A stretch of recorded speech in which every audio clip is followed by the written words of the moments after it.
I'm pretty sure it's a portal into someone's brain. Looks weird, doesn't it? Don't know whose it goes into, but I'm gonna have a peek.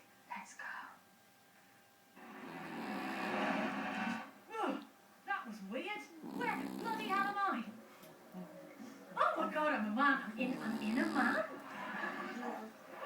And your car is booked to pick you up from the office. Thank you, Sylvia. Can you make sure it's on time? I can't be late, right? Bloody hell! I'm inside 8 minutes.